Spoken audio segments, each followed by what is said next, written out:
What is maternity leave? Maternity leave is a privilege that is granted to employees under the law in most countries. In other words, it is a legal need for employers to provide their employees with this paid day off. In Malaysia, all female employees are entitled to maternity leave as a part of their healthcare package, regardless of their employment level. The new Malaysian 2020 budget increased the length of maternity leave for workers in the private sector to 90 consecutive days beginning January 1st, 2023. This obligatory modification was meant to bring Malaysian maternity benefit closer to the 19-day worldwide normalized. Other than that, government has decreased the number of hours worked each week from 48 to 45 hours and give married men who were employees a paternity leave of up to 7 days for each of their first 5 children. Paternity leave was extended to give fathers more time to take care of their newborns and their family after they give birth. To be eligible for such leave, they must also have worked for the company for at least a year. Next, for the factors that lead to the issue concern is firstly by looking at the total of female workers in Malaysia. Malaysia have a problem which is the decrease in participation of women in the labour forces. Many female workers are unable to return to work after giving birth. This is because they do not have enough rest and are still unable to spend a long time with their children, and the 60 days of maternity leave given in Malaysia is a very short time when compared to other countries. Because of that, this can further decrease female workers and have a negative impact on the economy. Second factor is the number of children per family. In the Malaysian Employment Act 1955, to get maternity allowance for the 60-day period, the female worker must have 5 or fewer surviving children which she has given birth to regardless of age. However, couples in Malaysia prefer to have at least 3 children. Therefore, the reason why many working women workers do not want to have many children is because of the burden that will be borne, and they consider that the child is an obstacle for them to continue being successful. The last factor is by looking at the breastfeeding rates. Based on World Bank data, in 2022, only 40.6% of babies are exclusively breastfed for the first 6 months. This can clearly be seen that breastfeed in Malaysia are still at a low level. This is because Malaysia has agreed to reach a target of 50% by 2025 at the World Health Assembly in 2012. Because of that, by adding 90 days of maternity leave can reduce the cost of buying formula milk, because formula milk nowadays is not affordable for all people, and slightly increase the rate of women breastfeeding in Malaysia. Moving on to the impact of maternity leave towards the workers and the companies or organisation. Firstly, maternity leave are essential for working moms since they require time with their children to heal from their pregnancies and form bonds with their newborns while still making a fair salary. According to the World Health Organization (WHO), if the mom doesn't have enough time to rest, it will affect on the infants and the mother in terms of biological such as hormone and psychosocial, including personal types, ways of thinking and emotional development. Secondly, maintaining healthy lifestyle is their primary goal and concern for their child. According to WHO, moms should exclusively breastfeed their infants for 6 months until their children at least 2 years old. As a result, providing facilities for female workers to breastfeed and have a nurturing break as well as crash when they return to work is essential. Companies, on the other hand, must deal with the effect of maternity absence. Small company owners will be impacted much more since they have to cover all the expenditure, experience decrease in productivity due to the insufficient amount of staff, and find a way to solve this issue. This causes recruiting women in the pre-market will face a greater discrimination if the expenses of maternity leave is only borne by business if they're hiring a female workers. In conclusion, the new revision to the Employment Act of 1955 provides several benefits to the new parents but not to the business. The organisation may face several challenges in finding substitute for the female workers while they are on leave or finding another alternative to get their production back on track. Let's move on to the existing and new solution. In existing solution, according to the Employment Act of 1955, every woman would be entitled to at least 60 consecutive days of maternity leave and paid maternity leave.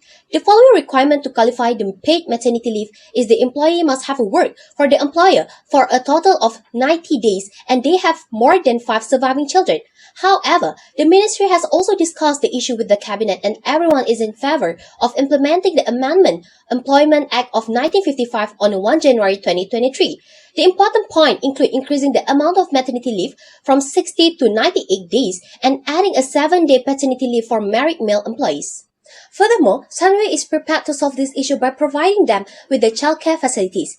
Additionally, on 1 May 2020, former Prime Minister Ismail Sabri Yaakob said that all government buildings require to provide childcare facilities. For 2019 and 2020, the government will provide grants totaling 10 million ringgit and 30 million respectively. These facilities would alleviate the burden on working parents. Next, Sawi constructed a mother's and nursing room in June 2013 to accommodate the needs of women who choose to continue nursing after returning to work from maternity leave. In order to make it even easier for nursing mothers to express their milk in privacy, the room, which is separated into 4 areas, is furnished with comfortable seats, sinks, cleaning supplies, and electrical outlets. As recommendation to the new solution, firstly, policy should be revised and made more generous. Women who work could be entitled to a statutory maternity leave, statutory maternity pay, paid time off for prenatal care, and additional government assistance if they take time off to deliver a baby. For example, employees are entitled to 52 weeks of maternity leave. This consists of 26 weeks of regular maternity leave and extra 26 weeks for new mothers. Statutory maternity pay is provided for up to 39 weeks in terms of pay. Additional government assistance, like voucher for infant item, may profit from this pregnancy. Next, a company can encourage community in the organization. Moreover, supporting the female worker who are new mothers by pairing them in a mentorship session with other women who have overcome postpartum depression or are on maternity leave might make them feel less alone in the process. The business should have started providing some kind of parent education program by now and is enjoying the benefits. Lastly, government or businesses could take the following action to help the new mothers adjust to working again with established plan to reintegrate the new mothers into the workforce. This institutional can conduct a returning mother-focused employee orientation. For example, a business can provide training to its employee in order to enhance their abilities. Considering an employee career goals and a 2-year plan will help the institutional design appropriate employee self-paced training during the maternity leave, allowing them to return to work faster than ever before. Now, I will present the advantage and disadvantage of the analysis of the solution. The advantage of the first existing solution, which is 16 consecutive days of paid maternity leave, is that women will no longer need to choose between a career and having a family. This is because it decreased the burden and pressure that fall upon women workers who had a family. Despite that, there is a flaw in paid maternity leave and it can be considered a disadvantage, which is small companies are not able to afford to pay women for maternity leave, especially when the weak economic climate is where firms are scarcely able to bear for the cost. The second solution is a nursing room. Providing a nursing room in a company for women workers can enhance the public perception of companies as caring for the health and welfare of working women and their families. In particular, encouragement to use breast pumping breaks from working mothers' colleagues and supervisor can significantly affect their intention to continue breastfeeding after returning to work. Furthermore, childcare facility solution also had an advantage, which is they can enhance the business environment. This implementation will boost employee loyalty, and also this indicates that the company appreciates its workers as individuals and not merely as profit-generating robots. However, employees might be distracted if they bring their kids to childcare facility because they could not concentrate at work as they might be more concerned with the children rather than the work. As according to the new solution, policy should be revised and made more generous. This solution indicates that children whose mothers take longer breaks have lower mortality rates and higher test scores, that prolonged maternity periods may be beneficial for infant health and development. Moreover, the disadvantage of paid maternity leave may cause women's careers to be interrupted and ultimately hurt their possibilities over time. Employers may assume that women are less dedicated to their jobs if they take advantage of lengthier breaks. In addition, by encouraging the community and implementing a parent-employee group, it can strengthen the relationship between the co-working parents. However, this will have a negative impact on the child-mother relationship, as women workers will begin to be busy with work until their children are left alone. Last but not least, and help retain valuable employees. Companies have begun to provide more flexible benefits in an effort to attract new hires and retain current employees. As a result, employees could decide to stay with the company to keep this and other benefits. Apart from that, business leaders need to think about how to accommodate workers who are subject to limitations that are beyond their control. The pandemic's consequence will have an impact on employers and employees, leaving women who are the primary carers at the wings of shifting educational paradigms and scarce childcare options. The best solution in the issue of maternity leave is that working women are entitled to paid maternity leave for 16 consecutive days. However, the amendment to the Employment Act 1955 that maternity leave will be extended up to 98 days and 7 paternity leave that will bring benefit to working women.